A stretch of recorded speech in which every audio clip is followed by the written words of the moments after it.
All right, guys, welcome back. Welcome back to me. Welcome back to you to Blue Ridge Silverhound. Month of April. Glad I took a little time off, and hopefully you guys are doing equally well as well. So we're back at it again. We have another Monday market report video for you as we evaluate some of the hottest hitting post 1900 modern graded coins to have sold here in the last week.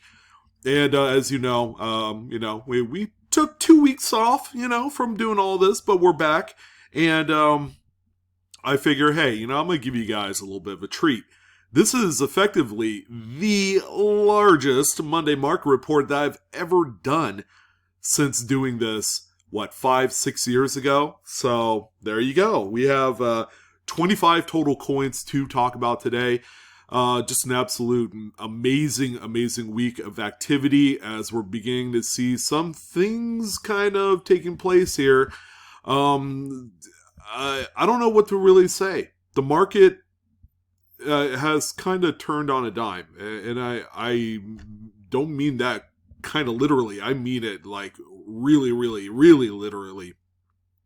As we're seeing things evolve from the precious metals market, it's kind of like one of the areas that we look at to determine market growth. And from what I've seen on great collections here yesterday, when a lot of these sales began to kind of go down, all across the board, it was really hard to put bids in and get bid out last minute. It didn't used to be like that, like maybe 30 days ago. So, aside from the massive premiums that we're beginning to experience in not only the precious metals market, the numismatics market is taking a hit too, in a good way, by the way, not a beating, like, it's like dropping. But yeah, we're seeing just all across the board upticks all around. You're going to be paying anywhere from 10 to 20% more. Even for some of the lesser graded coins, like this, more affordable, I would say. Anything sub $100, you could tell things were getting a little bit pricey here in the last 7 to 10 days. So we're going to hit a lot of kind of like the bigger coins for this week, as we normally do. All the coins, of course, are graded, and we only focus on the modern era. If the modern era is doing good, then you could kind of say and make that that call that the entire market's doing as well together. So thank you guys again. Thank you guys again for tuning in to my videos, and I'm glad to be back. So let's go ahead and get started. Let's see what's making all sorts of noise this week. Starting out with one of my favorite coins that I have never found, but maybe one day I will. This is a 1995 D Lincoln Memorial Cent, and a very nice high-graded specimen of one of my favorite varieties. This is a doubled die obverse FS103. All right, so it's one of the top ones that you want to look out for the state. The 1995 P DDO FS101, of course, overshadows any other coin during this particular date. But when we get into the Denvers, man, you guys got to pay attention. These coins are so much more incrementally rare that they do affect the values of them in a huge way, especially if they look like this. Any mid-state version of any of the 101s, 102s, and 103s are quite pricey and very highly coveted these days. So PCGS got this one at mid-state 66 red, and I'm happy to say that this one ended up selling for $1,639.97. Not too shabby for a coin, or a variety rather, that comes in third place for this date. I would only imagine that the 101 and 102 would be a heck of a lot higher in the same grade, but not easily as found. The next one that we have here is Pure Registry Set Gold. Of course, this is a necessity. If you're looking to put together a all-out type of Lincoln Cent registry set, you're going to have to pay some pretty big bucks even for some of the later dated coins. And the registry set scene has never been more stronger than it is today. So this one right here, Mid-State 69 Red, was the big grade that PCGS gave this one. It is certainly a top pop grade, so you're not going to find anything higher. Not yet, by the way. You know, will it be a matter of time before we see a 70 in any of the Lincoln Memorials? Could be. We'll see. However, if you're looking to add this one to your premier registry set, you're going to cough up a lot of money. This one ended up selling for $4,050. You know, a lot of you will probably be shaking your head, as much I, because I don't participate in a registry set, and think, man, that's a lot of money for a coin that's barely 30 years old. But when we look at it in perspective, you know, it's a kind of a new scene, and the scene in which a lot of deep pockets people are really hanging around in, and they're going to continue to do this for a while, and we're also going to see more new people come into registry sets as we go on with this hobby. The next one that we have here, yeah, this is a coin that's very valuable in all grades, even in some of the most roughest of shapes, and that has to be the 1972 Lincoln Memorial set. As you can see, the doubling is second to none. This is one of the strongest doubled dies that you will encounter, and I'm happy to say it's one of the most common too. There's no shortage of the FS 101 doubled die obverse 1972s. This one highlights lots of doubling in the motto "In God We Trust," Liberty, and the date as well. And people to this day are still finding this particular variety hunting through coin rolls. I know that sounds hard to believe, but that just kind of is a testament to how common these are, along with all the other 8 or 9 known cherry pickers guide double to dies for the date. So this one, make no mistake, is on the list for a very good reason.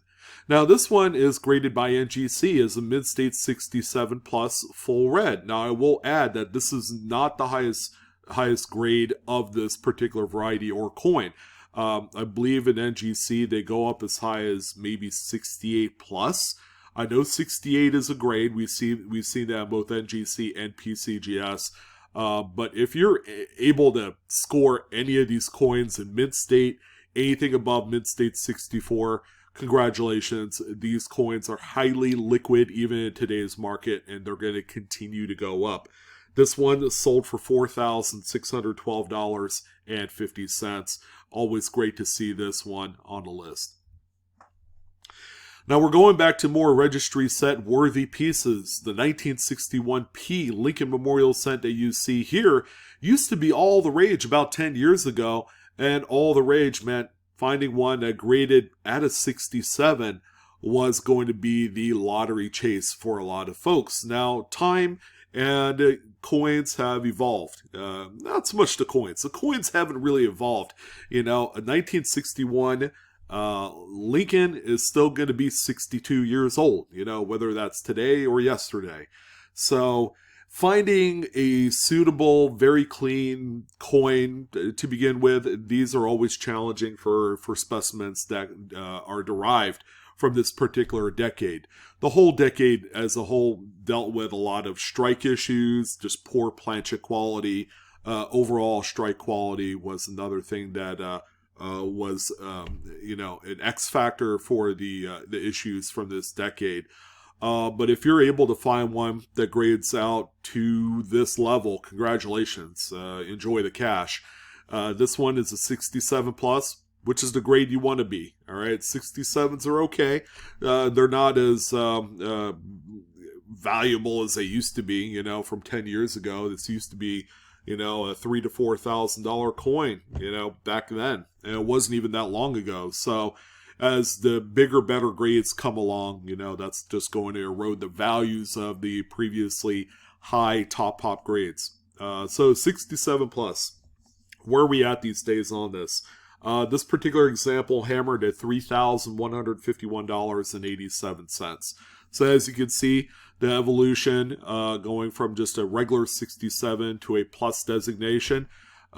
is the same. The same price carries over, and it's only going to be a matter of time before a 68 pops on the scene. And when that does, guess what that's going to do to these ones?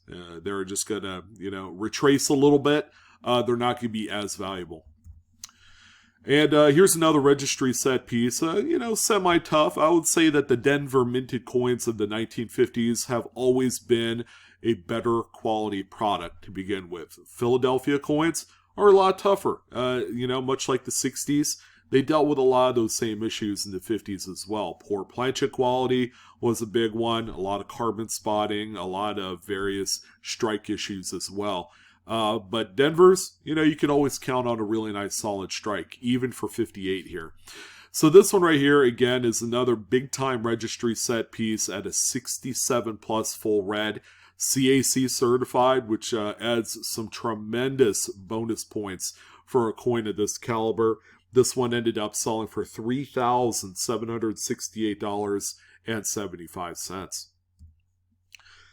And I just had to throw this one up on here. This is probably a top 5 coin for me for this week. But, 1955 DDOs are, I'm not going to say they're all the rage these days, because they've always been the rage since they were first discovered.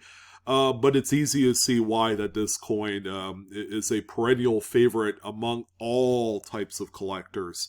But when you come across one that has the original toning that this one has, with all of that rose-colored, just pastel-y flavor to it, man, oh man, this thing all of a sudden becomes a completely different breed of animal. This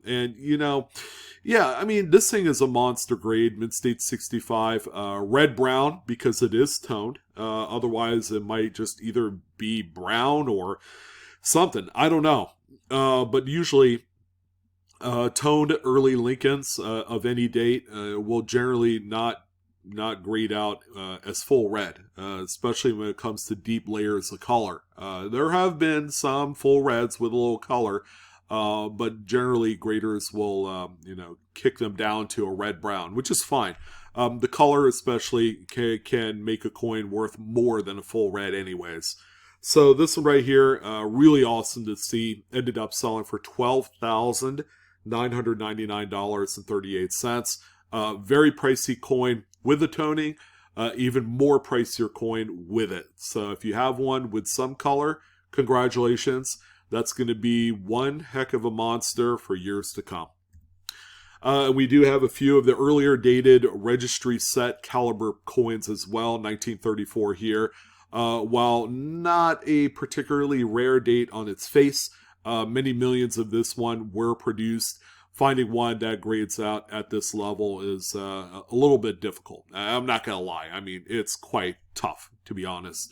PCGS gave this one a mid-state 68 full red. It has very nice satiny surfaces. You can see the texture of the fields, very clean, and generally problem-free, and that's what you're looking for on this. $7,031.25 was the beast mode number that this one sold at, and glad to see this one here. And another big-time premier piece ended up selling here this week. 1931S is, it's a key. It's a key of keys, of course. Lowest, one of the lowest minted of the series, and a lot of these survived in much higher grades because people realized, the collector base knew that this particular coin was low mintage anyways, and that's why they saved them. So the 31S you see here is a PCGS mid-state 66 plus, full red, and also a CAC certed coin. This one ended up selling for $10,125 here. And that was one heck of a group of early coppers. And copper-coated zincs, So a little bit for everyone. And a nice kind of like top-to-bottom look at Lincolns. All right, so let's go ahead and jump into some nickels. We do have a few nickels here. 1984D, early 80s nickels have been getting a lot of attention.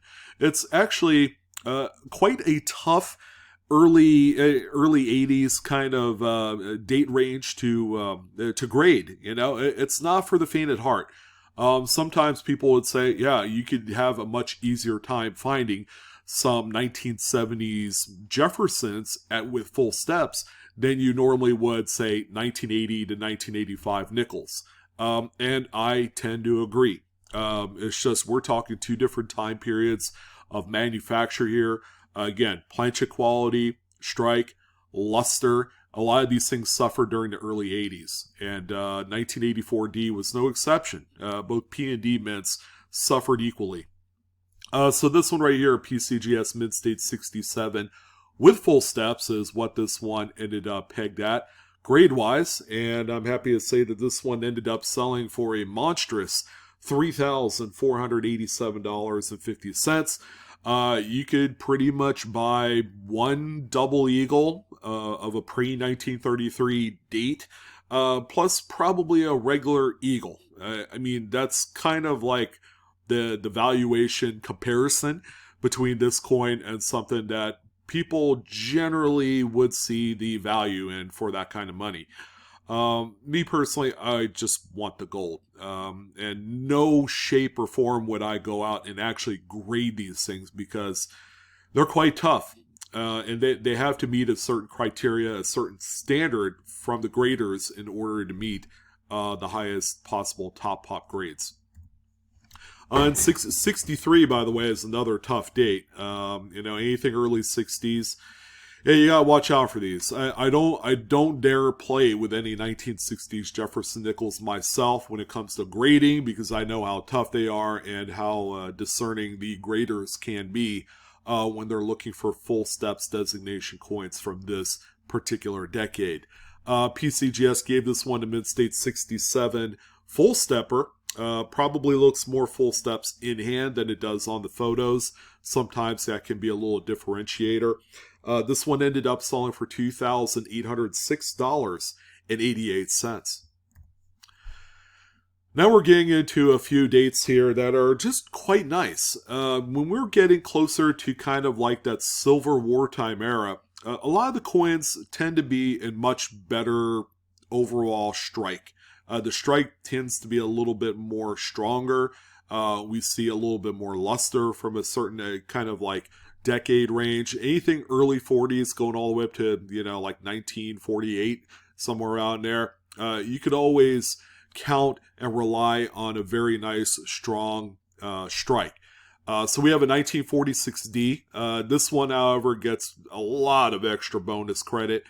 For the toning. This one looks like it might have spent some time in an old album, which a lot of these were housed in there at one point, and that's how they created all this beautiful light toning from your yellows and golds, a little bit of rose in there, and possibly a little steel blue mixed in as it progresses through that toning chart. But a really beautiful coin. Again, this is probably more tailored for a registry set.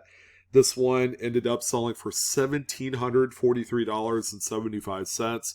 I'm willing to bet probably 30% of that accounts for the toning. It's very well worth it too.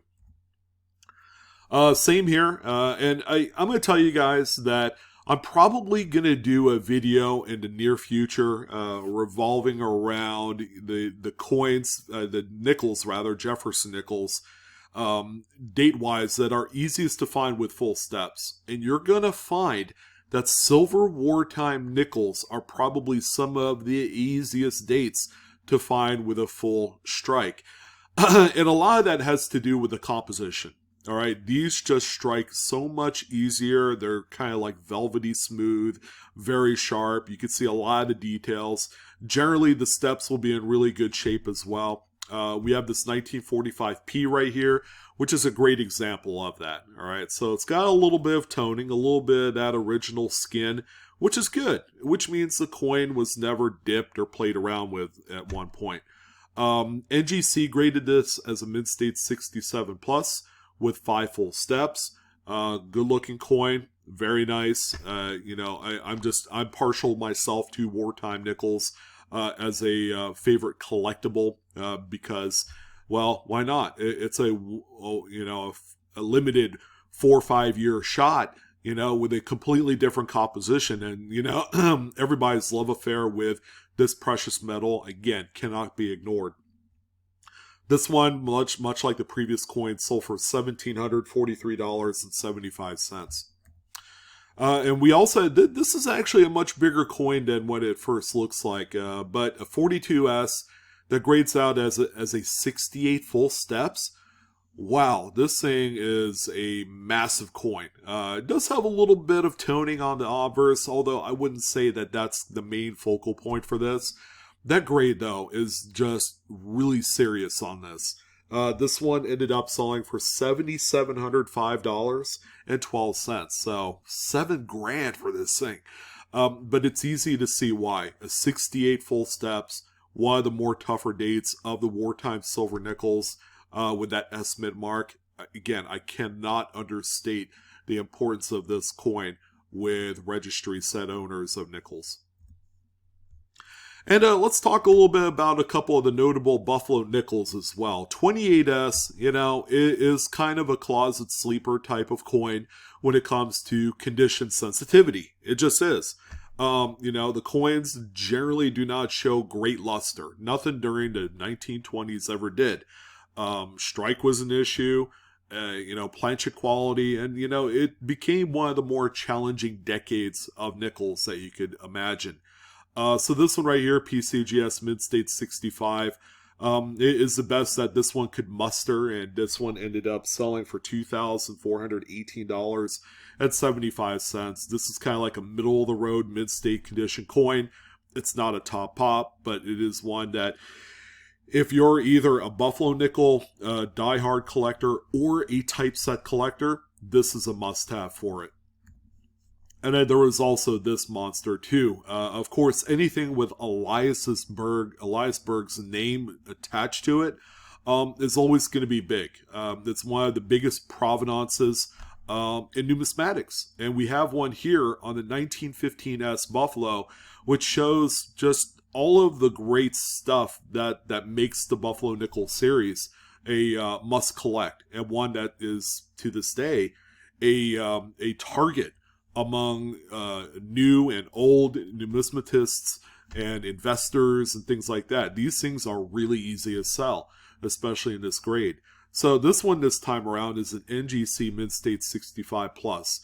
A beauty of any other word. This thing is magical. It's like pixie dust and ice cream sundaes, all mixed into one. It's great. This one right here ended up selling for $3,881.25. Again, not the finest graded, but when you add in Elias Berg's provenance in there, just the overall look of the coin, there's a lot that got bidders excited about. Okay, Dimes. Wow, Dimes has been very active, and we could all thank a certain, Biddle collection that's been selling here the last few weeks. We have yet more selections from that particular collection on display. Here are a couple of my favorites. We have a 1957 Proof. This thing, this is what you want to find from one of the more affordable Proof sets. 57 Proof sets are what, $35 these days? So always be on the lookout for a coin with deep frosting. You want to find the white, beautiful deep frosting on the devices that are offset by all of the mirrory black fields. This nickel, or this dime rather, has it all. Proof 69 deep cameo even shows Daniel Biddle's provenance right on the label, which is an extra added benefit value-wise. And this one right here sold for $2,306.25. And this is probably one of my top 5 coins for this week. And 1955 is, I'm not going to say a key date, but it is one of the lower mintage years. As a matter of fact, 55, 55D, and 55S are kind of anomalies. They were all quite low in mintage. However, people knew that. Collectors knew that, and they hoarded these in very high grades. So there were rolls and all that great stuff that existed for years. Even to this day, you could still find a 55 BU roll if you wanted to. However, this is where it's at. full-on original, lots of pretty celestial color all mixed in on both sides. This thing is very attractive. It's not offensive at all. It's another Biddle piece, mid-state 67 plus with full bands this time around on this Business Strike Beauty. And I'm happy to say this one takes a cake at $6,693.75. Just a stunner, and this is probably my personal top pick for this week. And a few Mercs as well that are worth noting. How about 1940S? A little bit tougher date for strike quality. This one happened to earn a very stout grade. Mid-state 68 full bands this time around by PCGS, with all of the little bit of originality that you want on a coin of this caliber. The little toning on the obverse, actually means a lot to collectors. This one right here sold for $2,439. So a pretty nice sale. And then we're just continuing to see very strong realized prices on some of these later dated Mercury dimes. And I feel like we're probably going to see more of those as we go on through the year. Okay, so we've come to some of the more crazier coins from this week. Now, this is probably bar none one of the slickest, most unbelievably minted coins that I've seen in quite a while. And that all of those things I just said doesn't really fit the profile of 1970s and 1980s Washington quarters. It just doesn't. So when I saw this one sell here this week, I have to talk about. So it's a 1977. PCGS graded this one as a mid-state 68. Goodness. But this is a coin that you could stare at for a few minutes and just kind of dissect it. Just the overall cleanliness of the planchet, which I usually don't say for 1970s Washington quarters. The die flow pattern, which makes up pretty much the luster, is simply amazing. This is a beauty. $4,612.50 is a monstrous amount of money that this one ended up selling for, but some registry set out there is going to be absolutely pleased to own this in their collection. And I have a feeling that this thing is off market for quite a while. So pretty cool coin. Glad to see this one here. Not a personal fan of modern high grade rarities like this, but you just have to tip your cap for coins that come up that look like this one. So we had another prominent provenance. That was a mouthful. That ended up selling here this week. Few more coins. Now this one is a dual provenance. All right, so that actually has some stake in the game here in the auction scene. This is also a Deep Brent Pogue collection piece, one of the biggest names in numismatics, but also this was more recently a Stephen Duckor collection, who was a collector of fine, pretty well-toned Washington quarters. Now, not all of his coins, of course, were toned, but we are going to point out a few that did make a little bit of an impression in my eyes to the market. So starting out with this 1952 Philadelphia minted coin, which has some, this is more outer space level of toning. It's not going to be everybody's favorite, but the question really comes down to, if I found this, what am I going to do with it? Am I going to dip it in Tarnex, or am I going to grade it and sell it? That's a trick question. You're not going to dip it at all. Unless you want the coin to be worth about $10 after it's been dipped, don't put it anywhere near jewelry cleaner at all. Because there are toner collectors that covet things like this. All right. So instead of turning it into a $10 coin, how about sell it for a little bit more? This one, by the way, mid-state 67 plus, CAC certified. Not the highest grade, by the way, for the date. Sold for $1,027.12. And a lot of that, I'm guaranteeing you, is based off of toning and beauty. Same here, another Duckor collection piece. This one is a 1943S a little bit earlier, although not the toughest state to find in mid-state condition. Ends up earning a lot more respect because of its toning pattern. Mid-state 67 plus with a CAC cert sticker is all this one needed, and it's ended up selling for $1,696.50.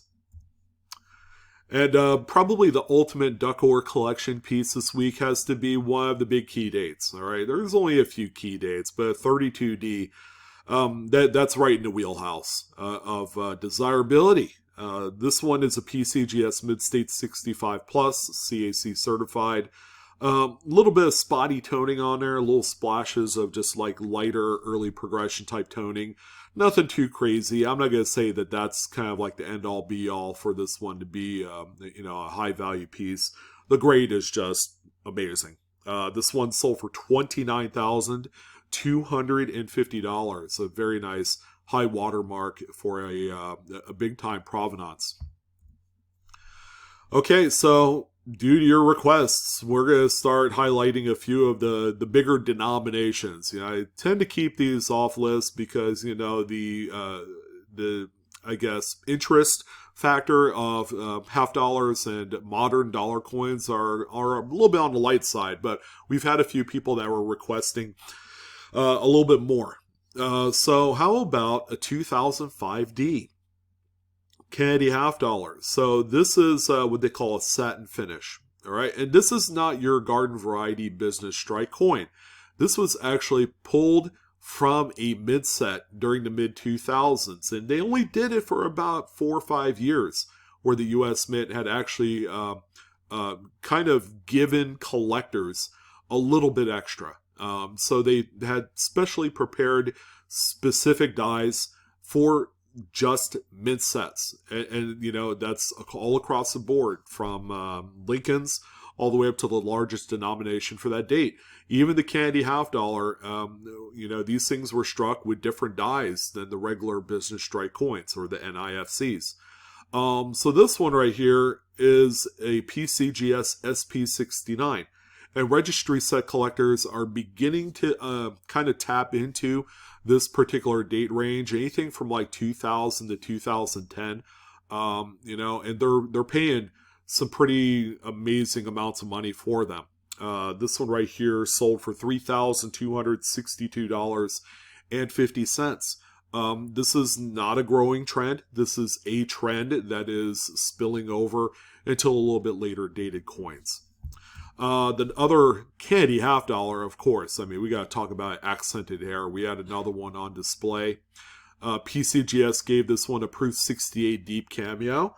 So the accented hair with Deep Cameo, a very tough coin to locate and cherry pick for yourself. This one ended up selling for $11,812.50. The only thing keeping this thing from being better is that it's not a 69. 69 sell for a tremendous amount of more money than this one. So glad to see this one. Glad to see the sale prices are still as strong as the coin itself. And then finally, how about an Ike dollar? Man, we haven't talked about one of these in quite a while. So we have a 1978D on display that ended up graded as the NGC Mid-State 67. Not an easy coin to come across at this grade level. If you hit a 66, it's not worth nearly anything enough to matter. These things have to hit a certain grade level, which is normally 67 and higher. For proof coins, they have to hit a 70 with Deep Cameo. But yeah, these business strikes are very, very tough. Because of the size of the coins, there were a lot of nicks, a lot of planchet marks, things like that, that really detracted a lot of collectors from actively cherry picking these. And there's only a few amount of people that actually specialize in registry level Eisenhower dollar collections that, that they care about doing that. And, it pays off some pretty big dividends at the end. This one ended up selling for $2,531.25. as kind of our capper for a huge Monday market report. First time we've had like this 35-minute Monday market report. They're usually 10 minutes, 12, 15 minutes less than that. So that's kind of like my way of saying welcome back, to everyone. I'm glad to be back and I'm ready to do it all over again. We have more Whatnot auctions coming up this month. Glad to announce that. And sure was a pleasure talking coins with you here this week on the Monday Market Report. We're back, baby. And hopefully you guys are too in the hobby. You guys enjoy your week. Have a great, great spring break, I guess, for some of you that are young enough to do the spring break thing. But overall, yeah, you guys enjoy the hobby. Thanks for keeping me on your minds and all the great feedback that I've had in the last 10 days being on. And I'll see you guys soon. All right, take care.